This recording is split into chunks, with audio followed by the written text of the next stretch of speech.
Guys അപ്പോൾ വീണ്ടും ഒരു സ്പ്ലെൻഡറിന്റെ ഉപകാരപ്പെട്ട വീഡിയോ. വേറെ ഒന്നുമില്ല ഗായ്സ്, ഈ ഒരു വണ്ടിക്ക് മെയിൻ കംപ്ലൈന്റ് എന്താ വെച്ചാൽ സ്റ്റെമ്മ് ആക്ഷൻ കമ്മി എന്നാണ്. അപ്പോൾ ജസ്റ്റ് ഒന്ന് സ്പ്രിങ്ങും കാര്യങ്ങളൊക്കെ അയച്ചു നോക്കിയപ്പോൾ ഇതാണ് അവസ്ഥ. പക്ഷേ ഇതിന്റെ കംപ്ലൈന്റ് എന്താ കണ്ടുപിടിക്കാന്ന് വെച്ചാൽ പുതിയ സ്പ്രിങ് വെച്ച് നോക്കിയാലേ കറക്റ്റേ അറിയുള്ളൂ. അപ്പോൾ പുതിയ ഹീറോന്റെ ഒറിജിനൽ സ്പ്രിങ് തന്നെ മേടിക്കാൻ കിട്ടുന്നുണ്ടാ.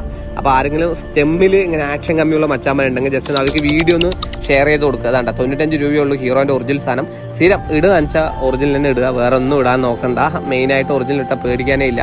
അപ്പോൾ മെയിനായിട്ട് ഈ സ്റ്റെം ഓയിലൊക്കെ നമ്മുടെ കംപ്ലൈന്റ് ഉള്ള മച്ചന്മാർക്ക് വീഡിയോ ഷെയർ ചെയ്തു. കറക്റ്റ് ഒരു 15,000 കിലോമീറ്റർ സ്റ്റെം ഓയിൽ ചേഞ്ച് ചെയ്യണം. ഒരു 2 മറിയൊക്കെ ചേഞ്ച് ചെയ്താൽ 3ാമത്തെ മറി സ്പ്രിംഗ് ഒക്കെ മാറ്റി കഴിഞ്ഞാൽ നല്ല സുഖമായിരിക്കും. ഓട്ട ആകെ 95 രൂപയുള്ള ഓട്ട ഇടാൻ. അപ്പോൾ ഓട്ട നല്ല സുഖമായിരിക്കും. അപ്പോൾ ഇതാണ്ട് ഈ പുതിയ സ്പ്രിങ്ങും പഴയ സ്പ്രിങ്ങും കൂടി വ്യത്യാസം എന്താ വെച്ചാൽ ഇതാണ് അവസ്ഥ ഗൈസ്. ഇതാണ്ട ഈ വണ്ടി വന്നപ്പോൾ തൊട്ട് സ്പ്രിങ് മാറ്റിയിട്ടേ ഇല്ല, നല്ല ഉറപ്പുണ്ട് എനിക്ക്. ഇതാണ്ടോ 2 സ്റ്റെപ്പൊക്കെ താന്ന് കിടക്കുന്ന സ്പ്രിങ്. അപ്പോൾ പുതിയ സ്പ്രിങ് കണ്ട എത്ര വലുതാണ്. അപ്പോൾ പക്കയാണ് ഇതൊക്കെ ഇങ്ങനെ ഇട്ട് കഴിഞ്ഞാൽ പക്കയാണ്. വണ്ടി ഓട്ടാൻ നല്ല സുഖമായിരിക്കും. ഇഞ്ചിൻ ഓയിൽ മാത്രം ചേഞ്ച് ചെയ്തിട്ട് കാര്യമില്ല, ബാക്കിയുള്ള ഭാഗമൊക്കെ ക്ലിയർ ആക്കണം. അപ്പോൾ സ്പ്ലെൻഡറിന്റെ ഡൗട്ടോ കാര്യങ്ങളും എനിക്ക് മെസ്സേജ് അയക്കുക. അങ്ങനത്തെ വീഡിയോ കാണാൻ താല്പര്യമുണ്ടെങ്കിൽ ജസ്റ്റ് ഒന്ന് അക്കൗണ്ടിൽ ഫോളോ ചെയ്യുക.